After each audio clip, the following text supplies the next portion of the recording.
Great. So we've given it 5 minutes. I think people will just log in as they come on.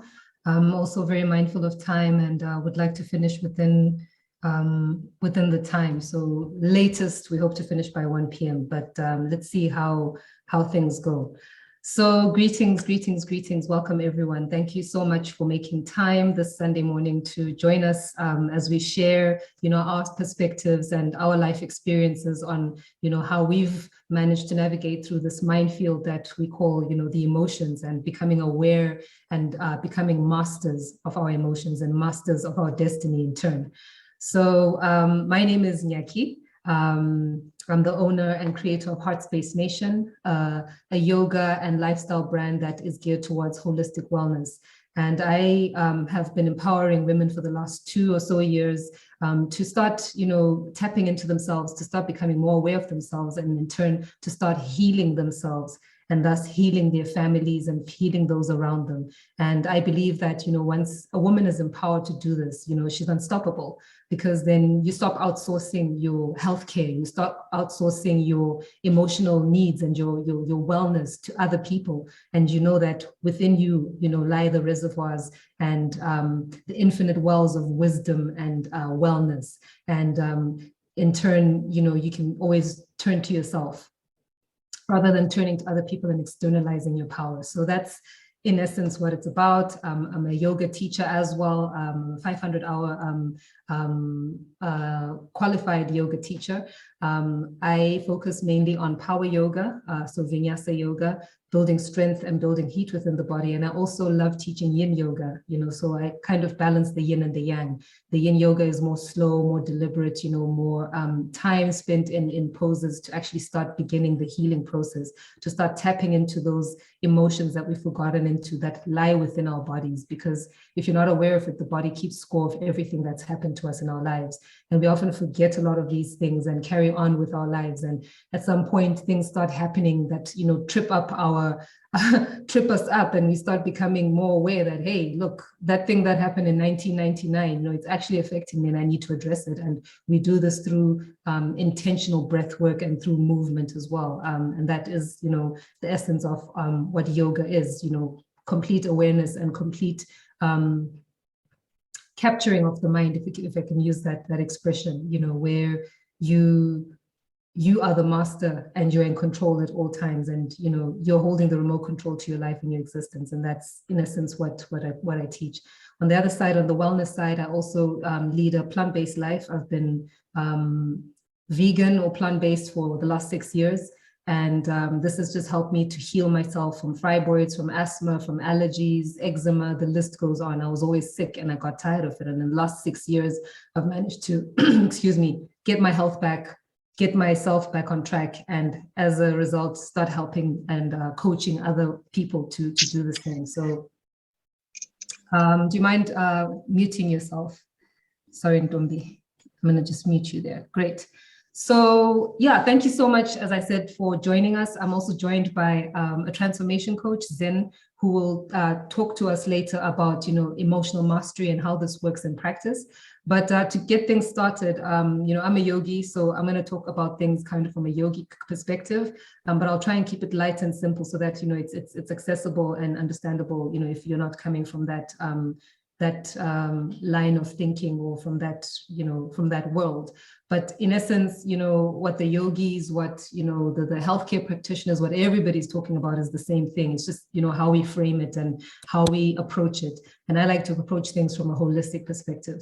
So maybe just in terms of housekeeping announcements, if you have any questions, and I don't see your hand raised, I've got 2 screens, so I'm going to try and keep my eyes on all screens. So if you've got a question, maybe just put up your hand. If I miss it, maybe just stop me and feel free to ask. And I see your hand is up there. Let me just run through the announcements, and then we can get to your question, Alicia. Thanks. So yeah, today we're going to run through the masterclass presentation. I'll give you my perspectives of emotional awareness and how I've addressed it in my life. It's an ongoing thing. I mean, you don't necessarily arrive. We're learning and we're applying every day. And sometimes things happen. We take 2 steps, 5 steps back. And it's the setup for the next level or the next growth spurt within our lives. So we'll take a 10-minute break after the masterclass, and then we'll hand over to Zen for the emotional mastery portion of the session. And then at the end, we'll close off with a Q&A session. And I hope that this will be interactive, and, please feel free to come through with your questions. If we can't answer, then, we'll definitely direct you to the people that can answer, but we'll do our best to assist.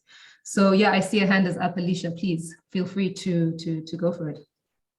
Grace, thank you so much for having this masterclass. Super excited to be here and very expectant and open to what will come of it. So thank you so much. Again, thank you as well for sending the email when the time was changed. Great appreciation. And then just the last point, you spoke about yoga. Can you just repeat that? I don't know if this happened to everybody else. For me, I wasn't able to hear you very clearly when you're just introducing yoga and sort of just being present. So I'm sorry, that's why I put up my hand, because I just missed it from it. No worries. Okay, so I see people are signing in as well, so maybe I'll just reintroduce myself.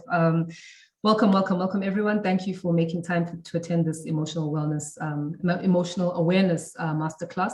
My name is Nyaki. I'm a holistic wellness coach, and I'm also a yoga teacher.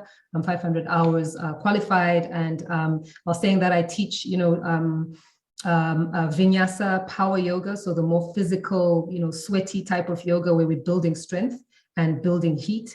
And then I also like to balance it with yin yoga, which is the more slower, deliberate, type of yoga where we're, stretching, we're holding poses, for 5 to 10 minutes, depending how the class is going. And this type of yoga is very healing in that, the body keeps score of everything that's happened to us. And often we don't take time to address the things that, negatively impact us. We just carry on because we're strong, we're powerful. We carry on with our lives. And then that thing that happened to you in 1999, it's 2022, and all of a sudden, it's tripping you up. And yin yoga helps to address this, because we spend time in poses, uncomfortable sometimes, but we know that through the discomfort is where, the healing lies. We move through it. We use the breath, we use the mind, we use our intention to actually heal ourselves. And it's a very powerful science and technology in that it's subtle.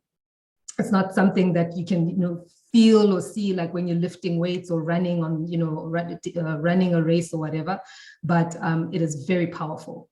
It is very powerful. And this is medicine for me. This is, when I can't get on my mat, I start losing the plot a bit. So, so that's a little bit about yoga and the type of yoga that I teach. And obviously I teach meditation as well. The whole premise of yoga is to get us into a state of meditation. Asana, the movement part of yoga, is only one part of yoga. Yoga is an 8-limbed path.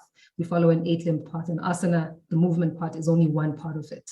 We have meditation, we have concentration, we have withdrawal of senses, we have many different other parts that can help us to get to the state. But ultimately, when we're moving through the practice, when we're moving physically, we're just preparing the body to be able to sit for longer periods of time in meditation. And that's why a lot of people, will be like, oh, I can't meditate, because you're coming from sitting in traffic for an hour, and then you want to sit down and calm the mind when your mind is still, busy. You need to calm the body, you need to stretch the body, you need to use the breath. Only then can you get to a meditative state of mind. So I hope that unpacks it, but we'll go through this more and more. And of course, there'll be more masterclasses where I'll be covering this.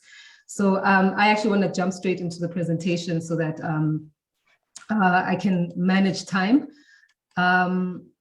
So jumping straight into it, like I said, if you have any questions, feel free to raise your hand. If I miss it, because I've got 2 screens, I'm gonna, just give me a shout, and maybe we can keep the answers, the question and answers to the end. But if there's really a burning question, I don't mind answering. Let's just be mindful of time, because we've got 2.5 hours. It seems like a lot of time, but it's actually not, because once we get talking and once we start getting deep into the topics, we'll see that, there's a lot more that this topic has to offer, and it's quite a deep topic.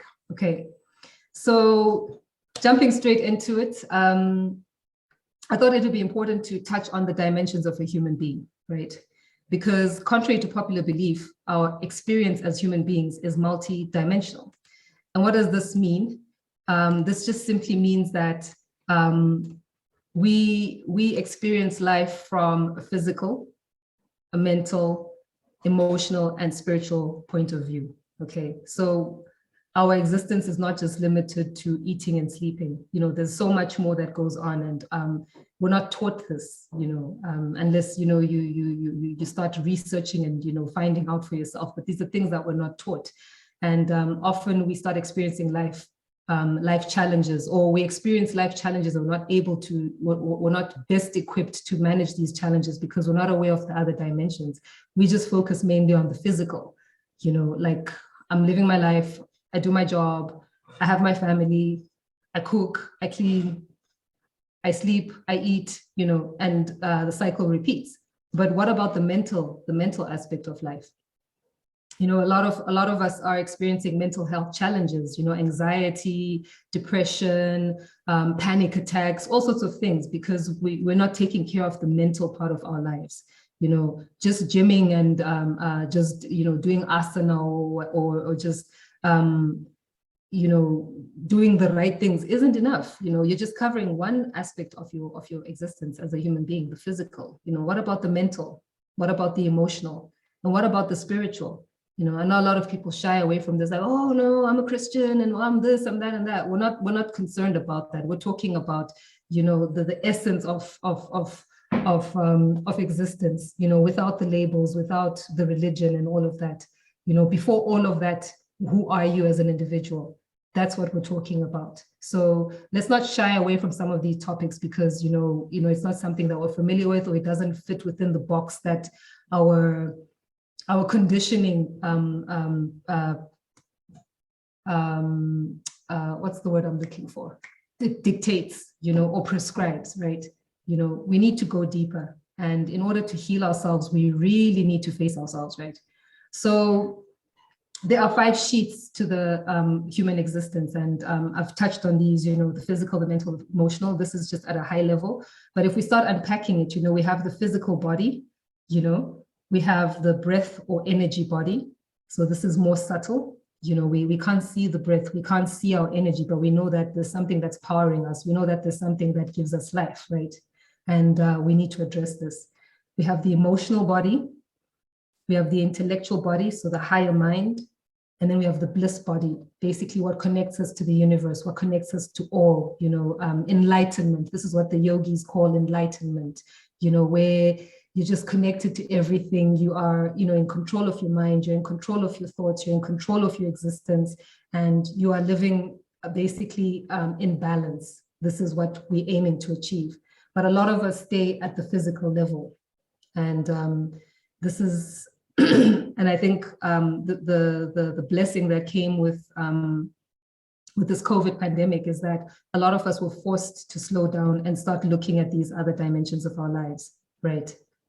So those are the dimensions of a human being. And this is, how I approach, healing from a holistic wellness perspective.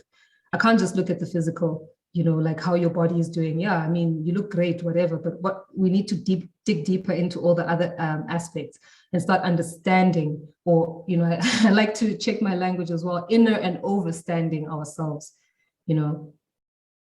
What's going on with my mental condition? Am I okay?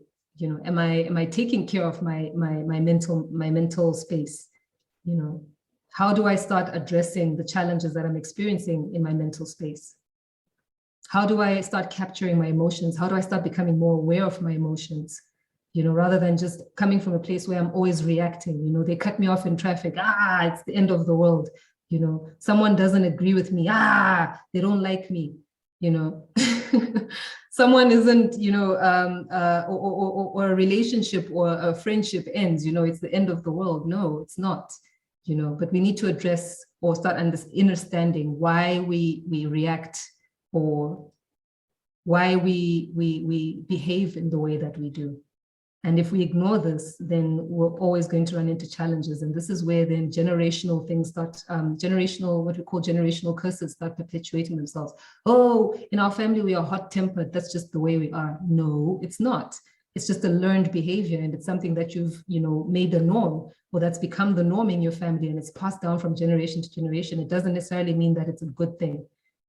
And if we can start healing ourselves and start looking at ourselves objectively, then we can start healing, the generations that come afterwards.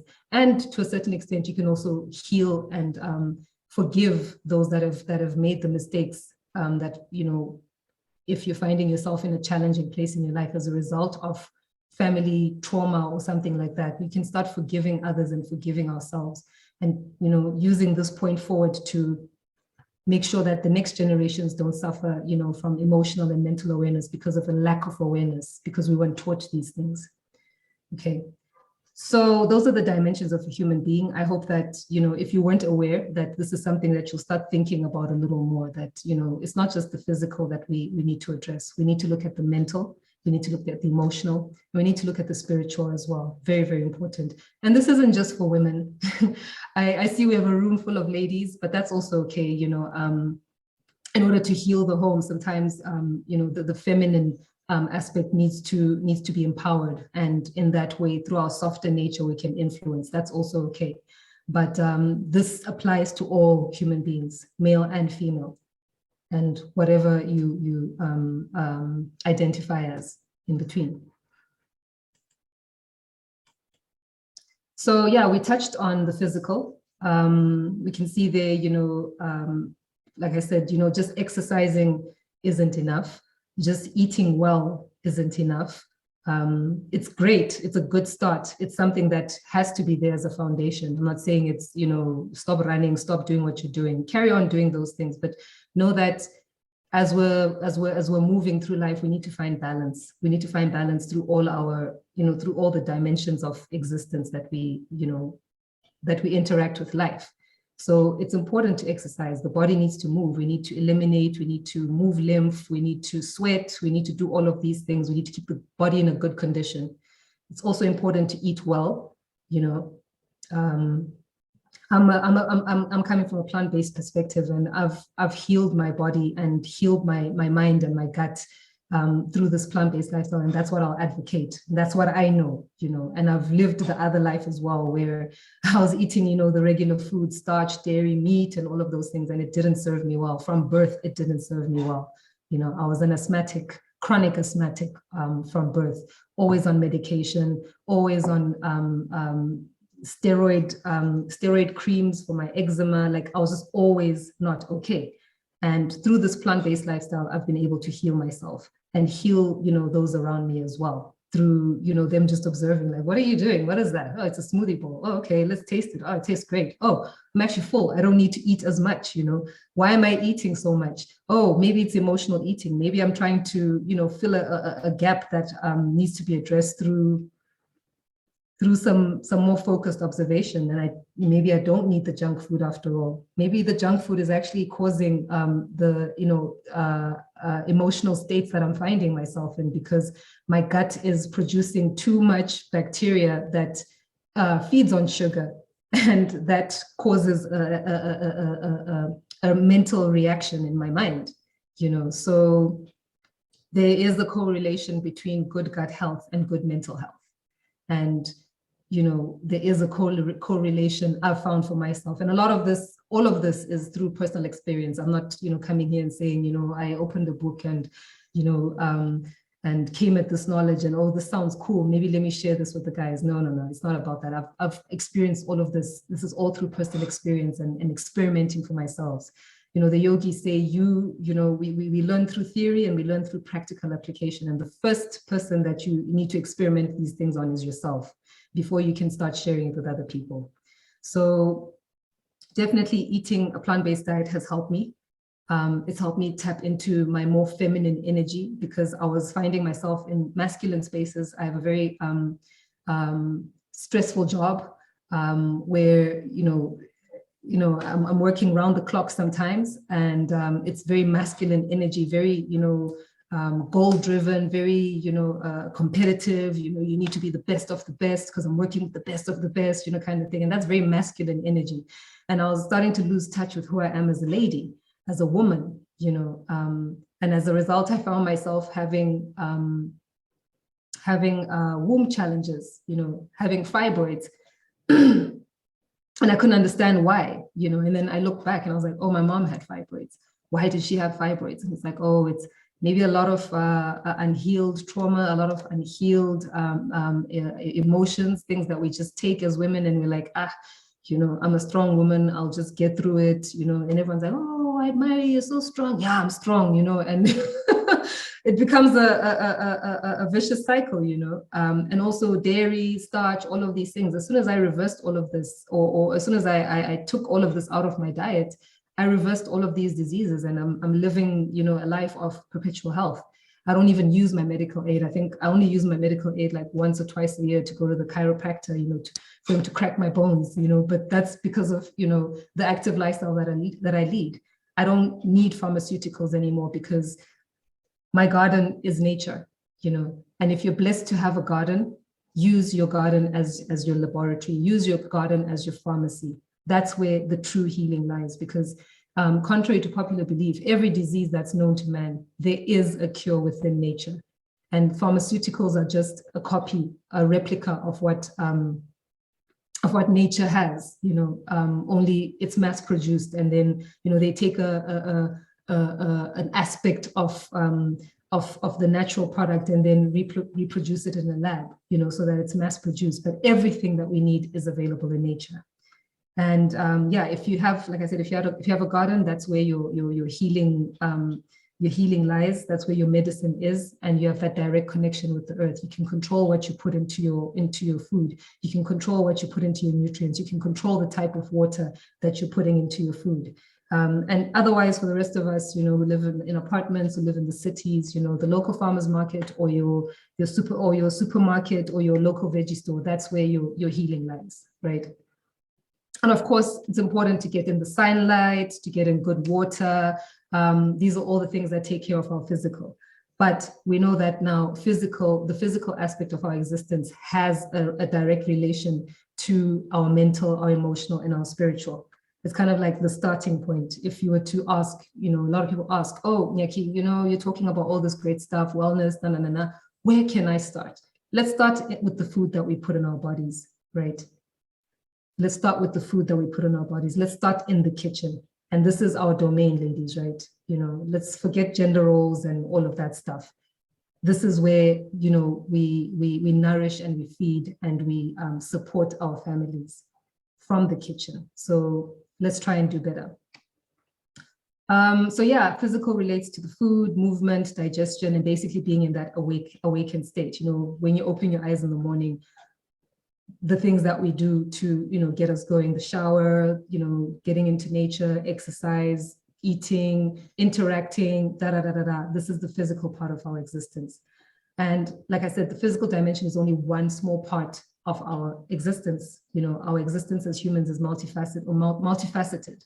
And the unfortunate thing is that a lot of us limit our existence, our scope of existence, or the human experience just to this.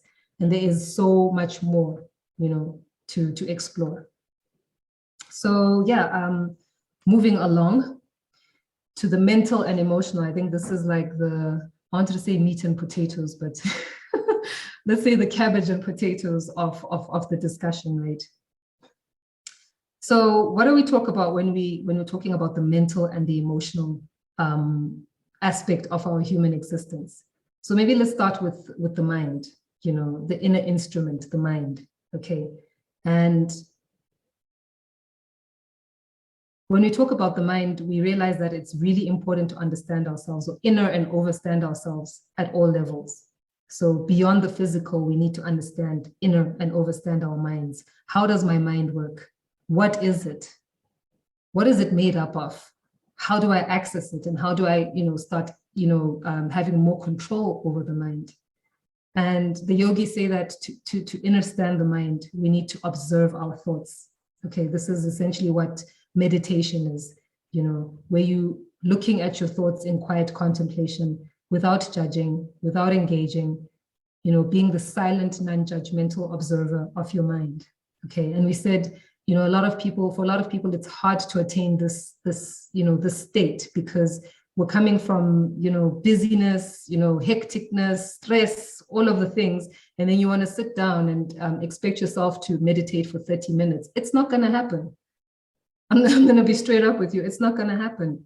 it's something that we need to cultivate, number one, as an ongoing practice. And you need to start somewhere. I mean, if you're coming from zero, you can't expect to sit and meditate for an hour. It's not going to happen. You know, we start with the small things, 5 minutes. And then in addition to that, becoming more mindful, you know. So if maybe you don't have the time to sit and meditate, become more mindful in the things that you do. As you're washing your dishes, as you're driving your car, you know, what am I seeing? What am I hearing? What am I sensing? How does the soap feel on my hands? How does the water feel on my hands? You know, as you're taking your shower, you know, what is going on? Become more mindful of or aware of the little experiences, the things that we completely miss, you know. And in that way, you can start tapping into the more meditative mind, because you can kind of get away from the, you know, the monkey mind. We call it the monkey mind, you know, that constant, hey, what if she doesn't like me? Hey, but I said this and this and this. And, you know, that overthinking, the overanalysis, we you know, we all do this, you know. It's evening time and you're still thinking about something that happened at 2 o'clock in the meeting with the boss and what he said, and it shouldn't have said that, you know. No. We need to train our minds to move away from that and always be present in the moment. That's essentially what meditation is teaching us, to be present, to be here and now. You know, don't worry about what happened 5 minutes ago. Don't worry about what's going to happen in 5 minutes. What's happening with me right now? How does my bum feel in the chair? Am I sitting up straight? Am I breathing? You know, those are the things that you need to be concerned with. Not what your neighbor did or how your neighbor parked in your space and now it's the end of the world. It's World War 55. You know, that's not going to help you achieve a meditative state of mind. Being here, present, and now. That's the steps that we can start taking, you know, before we can even get into the meditation. Okay. So what is the mind? What is it made up of? And to start inner and overstanding the mind, we need to start observing our thoughts. What kind of thoughts am I thinking? Are these quality thoughts? Are they true? Are these thoughts that are going to help me get to where I want to be, you know, becoming the best version of myself? Or are these thoughts that are limiting me? Are these thoughts that are holding me back? Am I overthinking things? Am I overanalyzing things? You know, can I let some things slide? Can I let some things go? Then we start realizing that we have a lot of mental headspace for nonsense, and the things that actually matter, we're not even placing our minds on, because our mind is filled with things that don't matter, right? So yeah, meditation is, you know, that complete silence. And in that, we're actually generating energy. In that space, we're generating energy. Contrary to popular belief, you know, when you're overthinking, you're actually using energy, you know. That's why at the end of the day, you can be so tired and you might have not done much during the day, but because there's so much going on up here, you're using the energy up. The energy that you get from the quality foods that you're putting in, you know, the energy that you get from the sunlight, the energy that you're getting from the water, all these other things that you're doing, you know, are canceled by an overactive mind. You're using up precious energy. You know, if you practice yoga or asana or meditation, you know, that 1 hour, 1.5 hours, whatever, 30 minutes that you spend, you know how you come off the mat and you're just feeling like, oh, I can just float into the next session. And then something happens and boom, all that energy that you've generated, gone. You know, you're starting at zero again, or you're going into energy deficit. And we want to operate from a place where we're optimizing our energy and we're putting our energy into the right things, and we're not putting our energy into things that don't matter or things that are not serving our highest good. In that way, we're wasting energy, you're leaking. So we want to conserve our energy, right? And meditation helps us to cultivate that energy. And meditation just doesn't end, you know, when you step off the mat. You know, ideally, we want to carry that meditative state into our lives, but it takes practice. It takes practice. And this is where then the mindfulness comes in. Oh, that thought came in again. Why am I thinking this? You know, what am I doing right now? Let's focus on what I'm doing right now. We'll deal with the rest as it comes up. And this is what they call detachment, you know, where you're not really attached to anything or, you know, any situation. You're just focused on being in the moment. Okay. So when we start talking about purification of the mind, this is training the mind to work with you, not against you. Okay. And this requires serious training. This is where now we start with the 5 minutes of meditation and 5 minutes of breathing. Let's just slow down, sit up straight, drop our shoulders, relax the jaw, relax the face. Let's do this together. Relax your jaw, relax your face, relax your shoulders, soften your chest. And just take 3 deep breaths.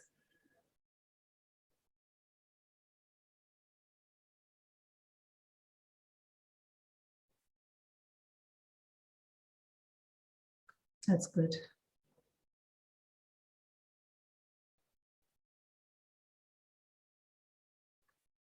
How does that feel? So much better, right? So you're 1 breath away from a meditative state. That's it. Anytime you find yourself in an overactive mental state, check your breathing. You're probably breathing into your chest, and that's shallow breathing. You want to avoid shallow breathing. You want to breathe into your diaphragm, pull the breath down, breathe into your belly, and then breathe out from there. Take a couple of breaths like this whenever you're feeling overwhelmed. 10 breaths even, 5 to 10 breaths. Just breathe, calm down, forget everything, and then refocus or re-tackle the situation that you find yourself in and see how there's a difference. So purification of the mind is training the mind to work with you, and also not being upset with yourself when you don't always get it right. This is life. This is a training ground. This is where we come to experience and become our higher selves, the best version of ourselves. But we're not always going to get it right because we're dealing with so many other things. There's you, and then there's you in relation to everything else that's going on around you, right? So you do your best. Excuse me. And this training of the mind is ultimately what we as yogis talk or call that single pointedness of the mind. The mind needs something to do. They say an idle mind is the devil's playground or whatever. It's true, When you don't have much going on, or you're just sitting around, that's where where you're not focusing, that's when then the thoughts come in, and it becomes a bit of a shit show, right? So we always want to give the mind something to do. And this is why in meditation we say focus on the breath. Just focus on the in and the out. That's all you have to do. Focus on the in and the out, and listen and observe. Watch what comes up. Don't engage, just watch. Okay. And sometimes you'll get on the train of thought and you'll catch yourself. That's okay as well. You just come back and you continue watching and observing and watching your breath. Okay. So the mind needs something to do. We need to give the mind something to do. And this is the practice of meditation, training the mind. And then the goal, ultimately, I guess that's why we're all here. We want to find out, how do I master myself? How do I master my mind? How do I access all the unknown parts of my mind and have control over them? Right? It all starts with the breath. Slow down your breathing. An exercise that one of my teachers taught me was, in the morning, put your timer on for a minute. First thing in the morning, before you talk to anyone, before you do anything, just sit, quietly and count your breaths. So how we count the breaths is inhale and exhale. That's 1 breath. Next, inhale and exhale is the 2nd breath. Okay, so for a minute, just breathe. Don't try and manipulate anything or give it your best or whatever. Just breathe. Count your breaths. When the minute is over, how many breaths did I make? Did I have? Write it down. Okay. Midday, do the same thing. How many breaths did I have? At the end of the day, do the same thing. How many breaths do I have? Chances are in the morning, when you're more relaxed, where there's not much going on, you have fewer breaths because you're breathing deeply. You're more aware, you're centered, your body is in a calmer state.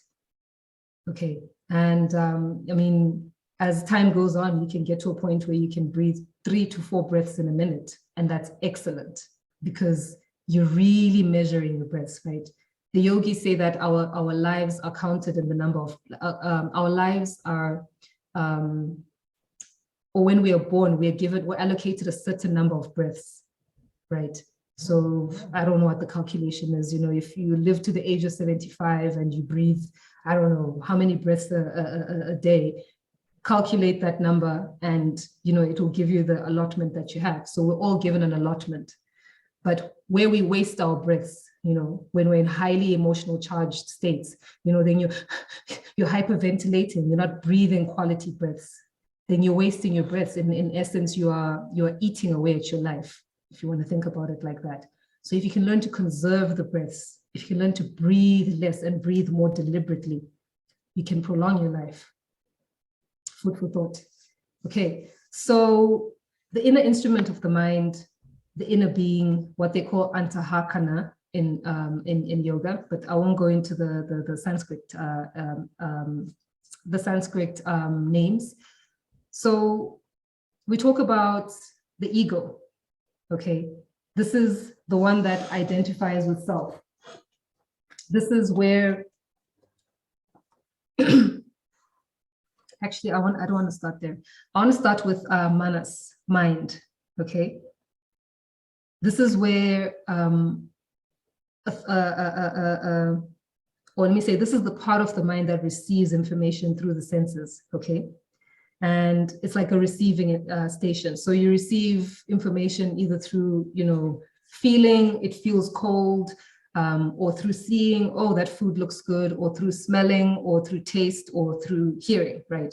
So this happens to us all the time, right? You receiving information, and this is the receiving station of the mind. So basically the mind has 4 aspects to it, okay? So we'll start with the manas. This is what controls your will or resolution. So we receive information, it's feeling cold, and then once that external information is received, this part of the mind raises the question, what do I need to do next? Okay, I'm feeling cold.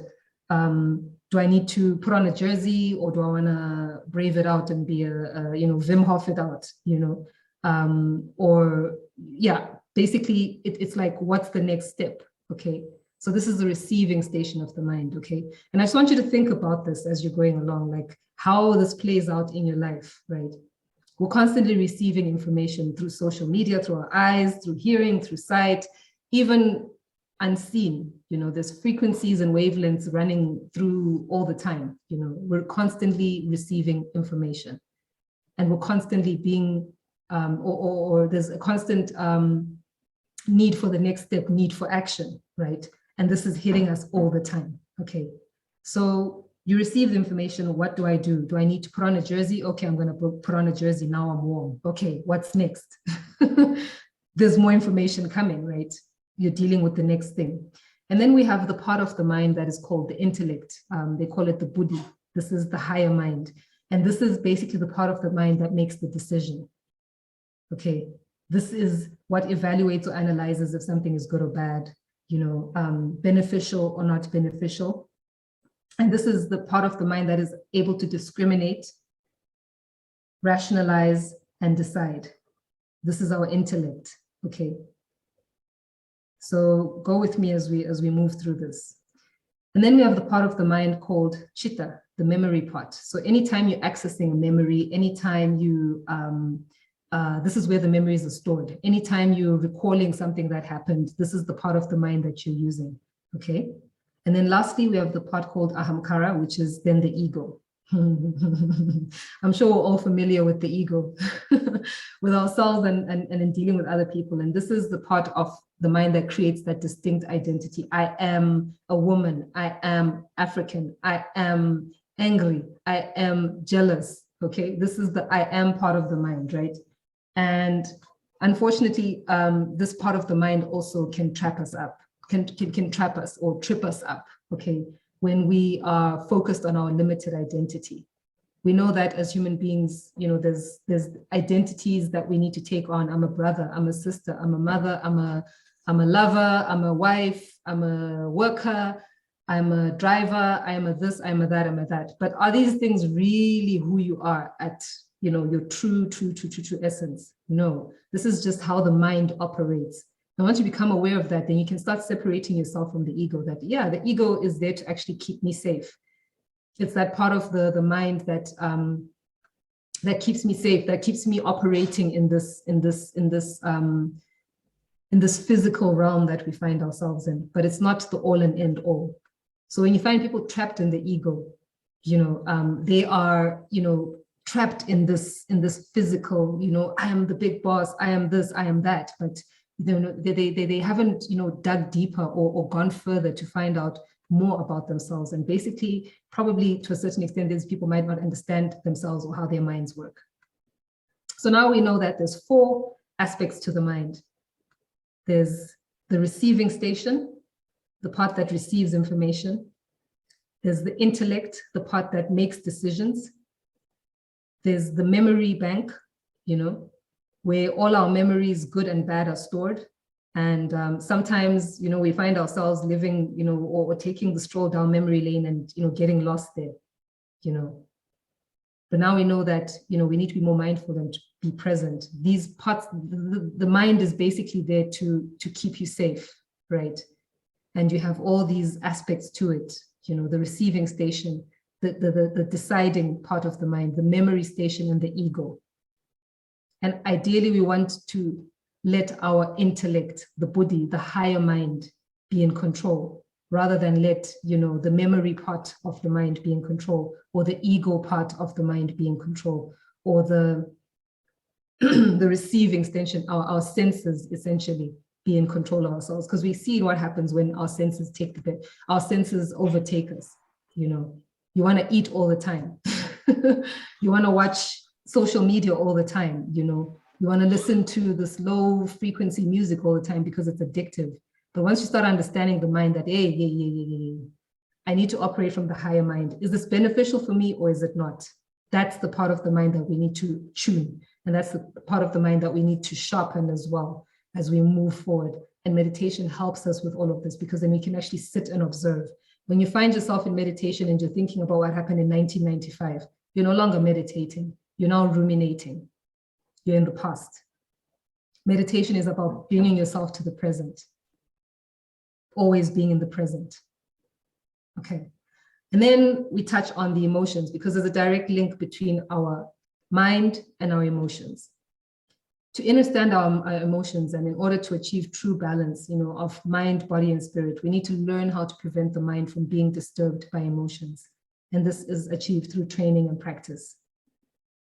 All our actions are controlled by our thoughts, and all our thoughts are controlled by emotions. Okay, so that's, if you didn't know that, I mean, it's a very fine line, isn't it? Like thoughts and emotions, because we just react. You're just going through life and reacting. Why do I behave in like that? Why do I get angry? Why do I get triggered? Why is this triggering me? It's all thoughts and then an emotion. And then if it's a trigger from the past, you're using that memory part of the mind. You automatically know, I'm in the memory part of the mind. I need to come back to the present. Okay. If you're being triggered by now events, it's that ego, like, hey, don't they know I'm the best, I'm the best yogi? Don't they know, like, I do splits and what for breakfast? They need to know me, that's the ego mind. You need to know immediately when you're in that state of mind, hey, I need to step back and get to the higher mind. Okay. And then we have 6 causes of emotions. This was actually quite interesting for me, because it's so basic and it's stuff that we know, but if you don't think about it, it's, we just go through life reacting. And our 6 causes of emotions are desire, anger, pride, attachment, envy, and greed. And I'll unpack these as we go along. So desire, this is that wanting, that need, where all our wanting and desires stem from. So anything that you want comes from a desire. It all starts with a desire. I would like to, I want to buy, I want to have, And we hold on so tight to our desires that when we don't get what we want, we become angry, or we become envious, or when we do get what we want, we become proud and become untouchable. True or false? Right?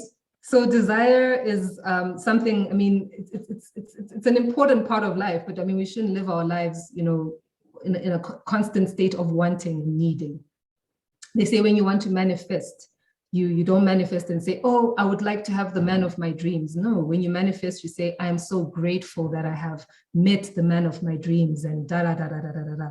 We frame it differently so that the universe can respond to our or match our frequency, because we're already embodying that. But when you're coming from a place of desire, of wanting, it means that you're lacking, right? And as an infinite being, if you are lacking, then you can't manifest, or you will manifest lack, right? Manifestation works both ways. It's not just for the good things, it's also for the negative things. So when you come from a place of lack, or come from a place of always wanting, and I don't have, and others have, then it's difficult for you to manifest the things that you have.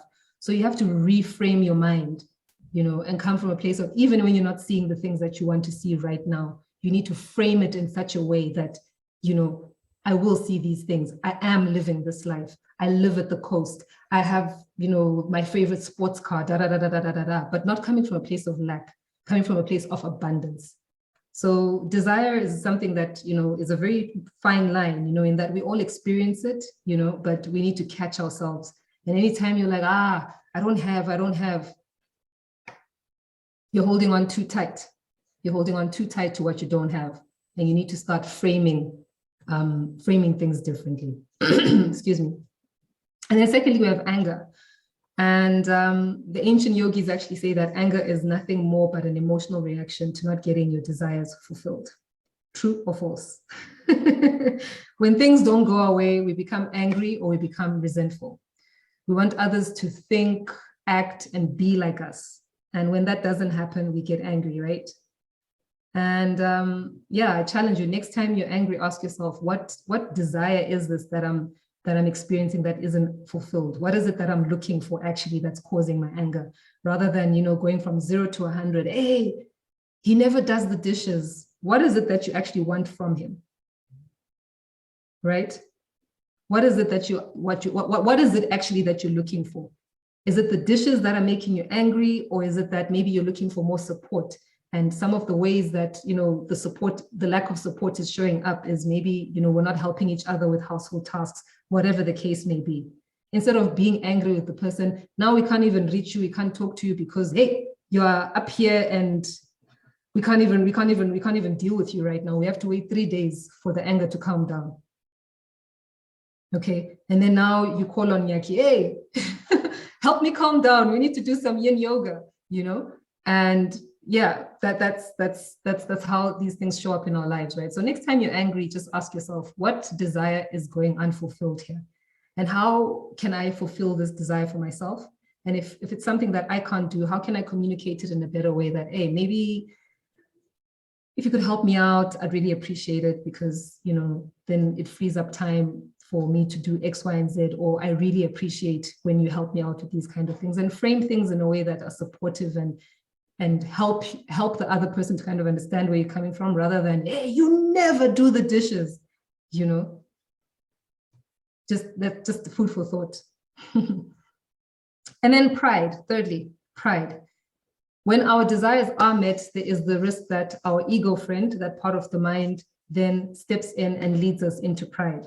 And when we in that state of mind, nobody can reason with you. You don't want to listen to anyone else because you're the all annoyed all. You're not in a space to learn or unlearn certain things. You're just always right, and no one else can touch you because you're untouchable. And this is that part of the mind that trips all of us up. Okay, and this results in emotional setbacks. Have you ever messed up a relationship or a situation or a friendship or anything because of pride? I have. I'm sure we all have. So we need to be very, very careful about, being proud.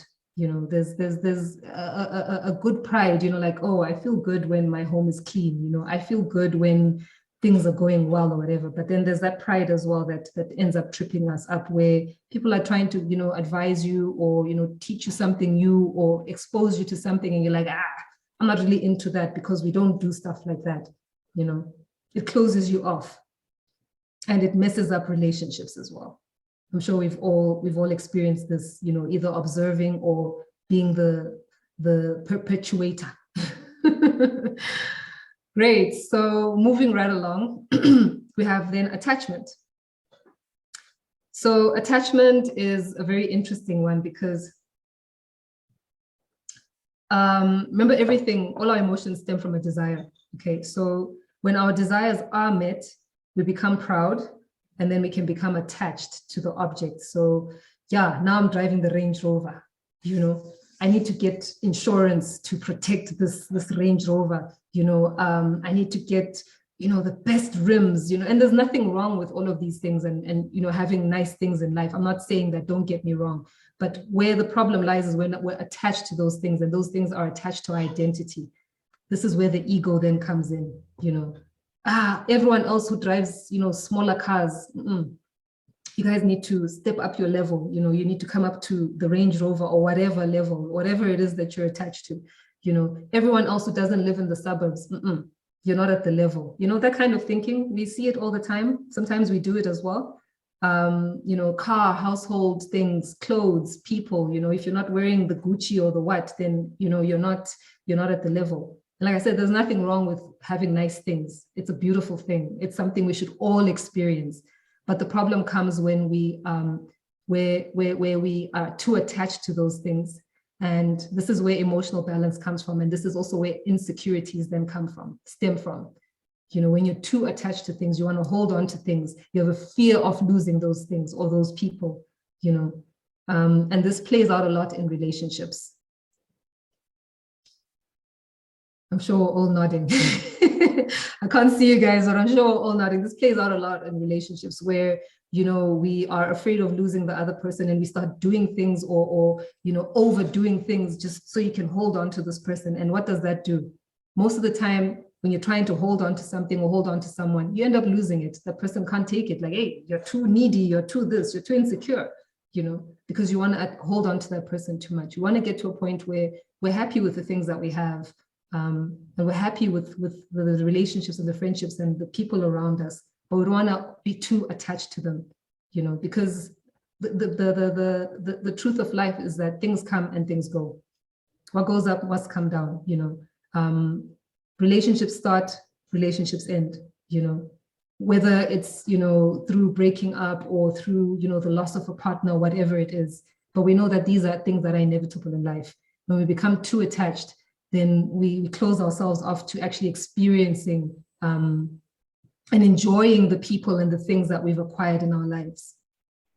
So let's really think about this one, you know, attachment and how we can start letting go a little bit, you know. And I'm not saying, hey, go and sell all your possessions, sell everything and go and live in the mountains or whatever, you know, unless if that's what you want to do, that's also cool. But have the possessions, but don't let them define you.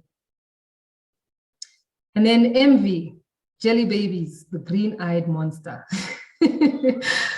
When we feel a sense of loss or deprivation or unfulfillment, we start looking at others who have more or who have the things that we want or desire. And, you know, we start becoming jealous or envious, right? And this can turn into resentment if unchecked. So just by looking at others who have more than you have, or, you know, who are enjoying, you know, a certain, you know, a certain level of life or whatever, you know, because you don't have those things. And this, remember, this all comes back to desire, because you don't have the things that you desire. Now you're jealous, you know, the neighbors, you know, are doing better, or they've got, you know, the latest, I don't know, what do neighbors, you know, compete about? The latest lounge suite or whatever it is. And, you know, now it's unhealthy competition. We're keeping up with the Joneses, you know. She's got a better body than me. Ish. Now, you know, you're envious, you're jealous. Who does she think she is? You know, come on. If you want those things, you know, align yourself, get yourself into alignment and attract those things, rather than, you know, focus on working on yourself, rather than now externalizing and becoming jealous and envious of people who have worked to acquire those things and who are working on themselves to, you know, to attract these things. Because, you know, your vibration, your vibe attracts your tribe, you know, and this doesn't only relate to tribe. It relates to everything around you. It all starts with your vibe and you know. So that keeping up with the Joneses syndrome and unhealthy competition and being jealous of people. Anytime you feel jealous, just ask yourself, what is it that's going on here? What is it that I actually want? Okay, I also want a Range Rover. Okay, so how can I go about manifesting a Range Rover? You know, maybe let me fast for a couple of days and see how this goes. You know, I mean, You never know. But, or ask the person, hey, I see you've got a beautiful car, wada, wada, wada. How did you go about doing this? Teach me. And maybe they'll be willing to teach you, instead of being jealous and keeping yourself in that ego state of mind and watching from a distance and, you're still not experiencing the thing that you most desire. Ask the person or have a conversation with them. Like, how did you go about doing this? Maybe, in time, I can also get to that point, right? And then lastly, I'm mindful of time. Lastly, there's the greed, lust for power, lust for money, lust for control, which can negatively impact our relationships, our families, and even our countries. We see how this is playing out, with countries warring against each other. It's all about greed, power, lust, control. Okay. And this is something that, if left unchecked, can result in violence, as we can see. And this isn't just violence in terms of wars or whatever, violence even within ourselves, or violence against each other, So we need to be very, very, very careful about, greed. And greed also relates to food and drink, right? When you overdo it, what happens? Your body rejects the things, or you start getting sick, or you tipping towards the overweight side of things, So everything in balance. This all tells us that, in understanding ourselves and understanding our emotions, and to achieve that true balance, we need to learn how to prevent the mind from being disturbed by the emotions. And once we become aware of our emotions, and we can start asking our mind objectively, like, why am I feeling this greed? Why do I feel like I have to have 3 slices of cake to feel fulfilled? Honestly, why? Why must I have 4 bottles of wine before I can start, before it can start being a party, Ask yourself these questions, and be kind to yourself, don't come at yourself, from a harsh judgmental perspective, because then the mind will just go into overdrive and, probably amplify that feeling that you're feeling. Ask yourself kindly, like, but why do I do this? Why do I feel jealous when I see other people doing well? What is it within myself that's lacking? What is it that I'm looking for that makes me then externalize and focus on what the Joneses are doing instead of focusing on myself? Yeah. So I'm going to run through these last slides.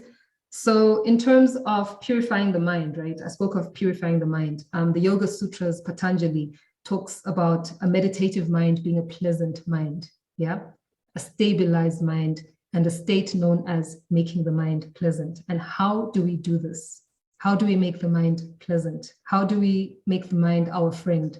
How do we make our mental space a more pleasant space to be in than it being torture all the time, being in our bodies and being ourselves? And we purify the mind by cultivating the 4 right attitudes. And these are, documented in the sutras. But I mean, even if, we're not coming from a yogic perspective, it's just looking at these, love, compassion, equanimity, and joy. Sounds very simple, but maybe let's unpack these. So when we talk about purifying the mind, we talk about coming from a place of joy, of love. When others are happy, we're happy too. When you wish others well, where you come at things from a loving kindness perspective, you're not expecting anything back. You're just being kind because it feels good to be kind. You're just being loving because it feels good to be in that space. Okay.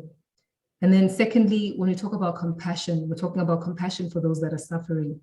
When people are going through hard times, not judging them, coming from a place of, hey, I may not understand, or I may not be in your shoes, but I feel you, okay? And when your heartstrings are touched by other people's suffering, you're more likely to open up and try and assist. That doesn't mean taking on other people's challenges, but it just means coming from a place of compassion.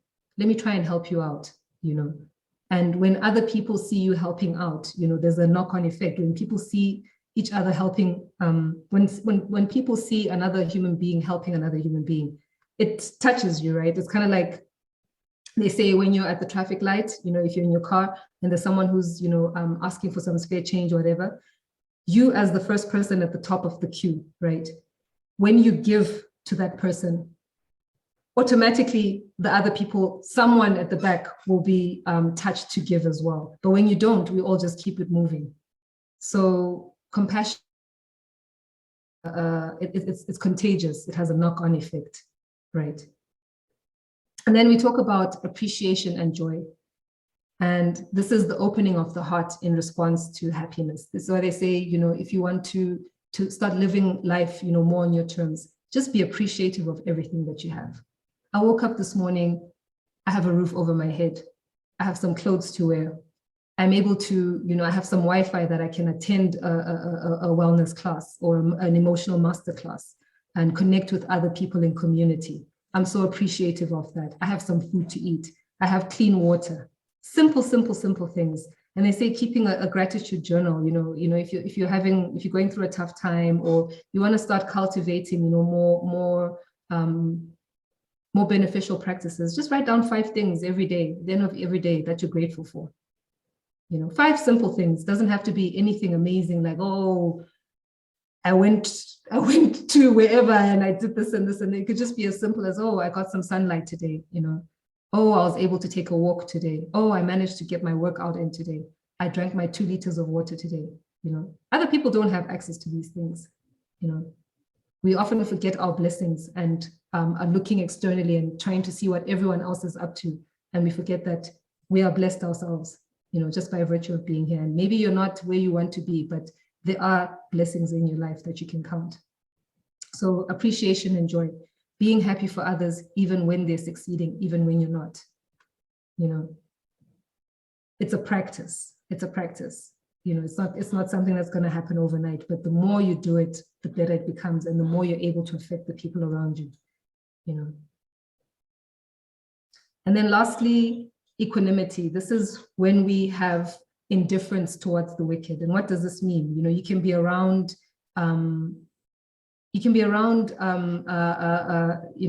evil or wicked situations, or just you're in a challenging situation, but you're able to remain balanced. This is what keeps us balanced when the heart is open. So when your heart is open and you want to remain, in that good state, you have to practice all these other things: love, compassion, joy. We're all going through the most. The world is going through a turning point right now. There's so much wickedness and evil around the world, but we can't let that affect us, because then as soon as that affects you, it taints your mind, it taints your emotions, and we're back to square one. All the work that you've been doing to get yourself into a higher state of mind, to become the best version, is undone. So you want to keep yourself in a stable, equanimous state where even when there's bad things happening, you're still able to be joyful, you're still able to be loving, you're still able to be kind, you're still able to be compassionate towards others. And then my last few slides, I know, Zen, I'm running a bit late, but bear with me here. We need to also start understanding and overstanding energy, okay? This is something, as we're moving through emotional awareness, you need to be aware of. And if you're not aware of these things, then if you'd like these slides, I can also share them with you. Just pop me an email and I'll gladly share them with you. But in dealing with energy, we need to know that maybe let's start with the basics: the masculine and the feminine energy, what they call yin and yang energy, positive and negative, right? And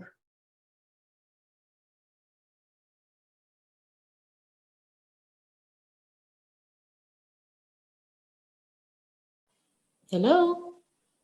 Out of balance. So when you're too much in the masculine energy, as a woman, it can cause challenges. When you're too much in the feminine energy as a man, it can cause challenges. But there's a place for everything, right? And it's all about balance. But we need to find that place where we are able to start healing ourselves holistically. And holistically means looking at the mental, the physical, the emotional, and the spiritual, and get into our natural equilibrium. And then maybe just touching on the energy traits of, the feminine energy. This is more that being energy. This is the energy that relates to the moon. Our cycles are linked to the moon. Women are the timekeepers, right? Before there was that man-made physical time, whenever they needed to know, is it time to plant? Is it time to harvest? You look at a woman and where she's at in her cycle, because our cycles are in perfect alignment with the moon. So it's that moon energy. And if you weren't aware, this is, where it comes from. And the more you can start aligning with the cycles of the moon, even within your cycle, the better for you. Okay. And challenges arise when we're out of sync, even within our own cycles as women. You know, when we're bleeding excessively, or, you know, we're having, you know, painful moon cycles as well. You know, this is not natural, contrary to popular belief. It's not natural. It means that something is out of balance. And there's a reason why there's, you know, the world is finding itself in the state that it's in. Is because the feminine aspect of life is out of balance. As soon as the women start in its natural order. But if we remain out of balance and we're, you know, out there winning, and, you know, I'm not saying there's anything wrong with working or anything like that. There's nothing wrong. But challenges came also when we started getting into the workplace, because now we need to match ourselves. I need to be like the guys, you know. We need to earn the same. We need to do it's just, you know, all this unnecessary, you know, competition. And now you come home and you can't even be soft. You can't be in that being energy. You can't be, you know, the feminine, because, you know, you spend 8 to 10 hours of your day, you know, in this masculine energy, and we need to be able to switch it off and come into ourselves again. Or I don't even say switch it off. We need to just go into these workspaces as our true authentic selves. We are not men. Men are not women. Okay. There's a reason why we are designed in this way, and we need to protect the sacred portal. This is why we are women. You know, we bring life into this realm, and we need to protect the sacred portal by all means. Right? And this relates to womb wellness. And how can we start cultivating womb wellness? You know, start adorning yourself, you know, take care of yourself, pamper yourself, take those long baths in the water, you know, put some Epsom salts, use some lavender essential oils, maybe rose essential oils, throw in some rose petals in there, some oils or whatever. It's important, you know, especially these spiritual baths, you know, because it symbolizes going into the ocean and washing yourself. Why is it that we can wash ourselves in the ocean? And, you know, a lot of us, you know, it's symbolic. Oh, I'm going to the ocean, I'm going to wash off all the bad luck and, you know, come out anew. It's symbolic, right? You know, even in the music videos and in the, what do they call it? Freemasonry, you know, it's symbolic. You go into the water and you come out fresh and clean, anew, you know. So take your spiritual baths, take the soaks. There's a reason why women are more attuned to these kind of things than men. You know, it's symbolic. It goes back to that water aspect, you know, the feminine energy, the dark energy, the yin energy. It relates to water. So let's use the water element to heal ourselves. Okay. Massage, self-care, all of this stuff, it's important. You know, we need to massage our breasts, ladies. Take time to massage your breasts, okay? This is the heart center, you know, and there's a lot of blockages. When we're experiencing anger, when we're experiencing resentment, we need to open up the heart center. And we also do this a lot through movement, you know, through the yoga asana. There's a lot of, you know, if you hear about a heart opening flow or exercise, we're opening up the heart, you know, we're releasing all those, you know, all those things that have attached to us. You know, and that's why we end up finding lumps as well. Yeah. So massage is very important. Okay. And yeah, so that feminine energy, you know, it's not linear, it's circular, you know, you can't capture it, you know, it's the kindness, it's the emotions, it's the manifestation, it's the sensitivity, it's what makes us women, right? And when it's in imbalance, you know, that's when we start becoming needy. That's when we start becoming codependent, when we're withholding, you know, when we're oversensitive, over emotional, when we lack direction, when we lack consistency, when we're not manifesting or doing anything. We need to take care of our wombs. We need to take care of our womb centers. Okay.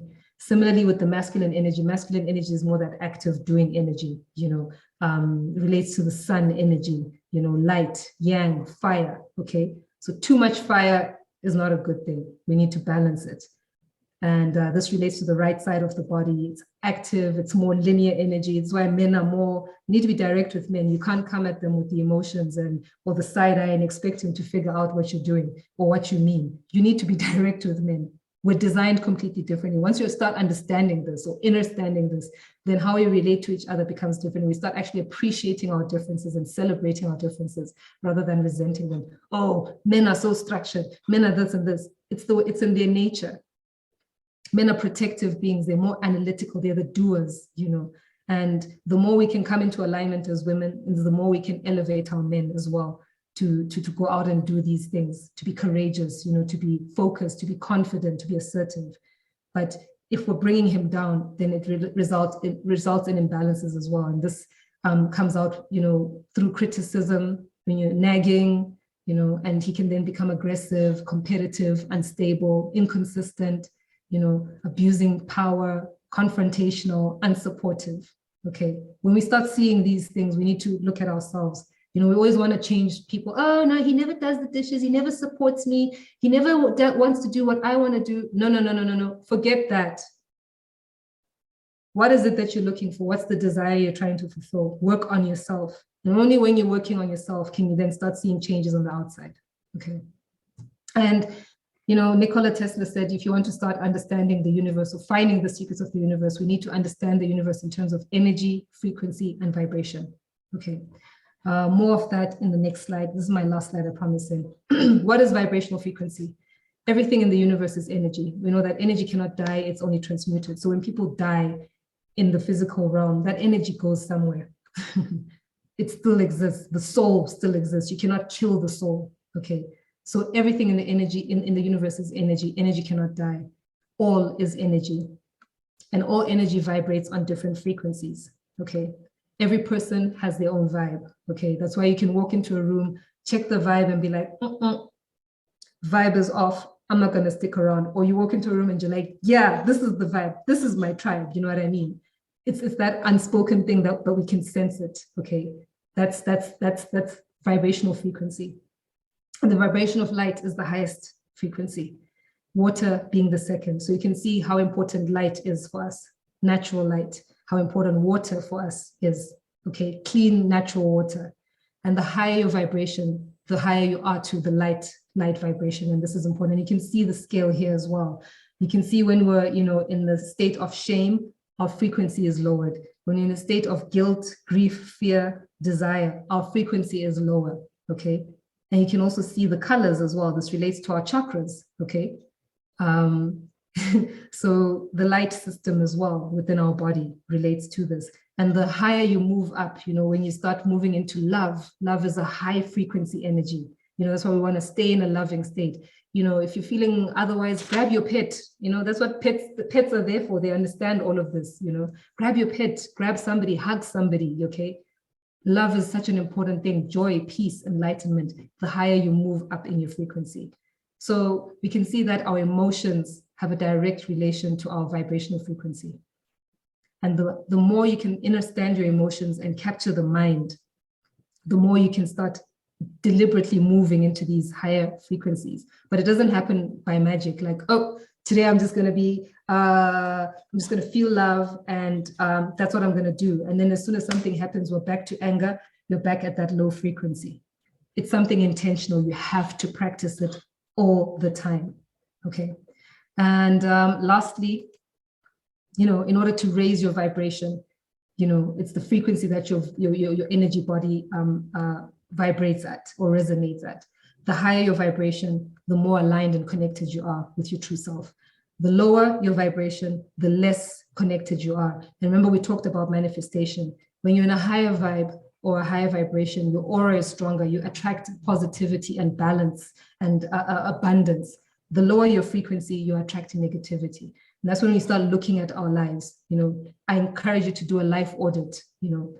What's going on with my life? What's going on with my relationships? What's going on with my friendships? What's going on? Am I living my soul purpose? Am I doing what it is that I want to do? Or am I, living in a life of lack, negativity? Everything is always going wrong. This relates to your vibration, and this relates back to the emotions. What desire am I trying to fulfill? Okay, so I think I'll park it there. I want to leave enough time for questions and answers. And I also want to hand over to Zen. So maybe we can take like a 5-minute break, just so Zen and I can swap over and you guys can get a bit of a comfort break. But I don't know what time it is now. It says 11:49 for me. So let's come back at 11:55, if that's okay with everyone. Okay, can I get a thumbs up just so I know? Okay, cool. All right, so see you guys in 5 minutes. Thanks so much.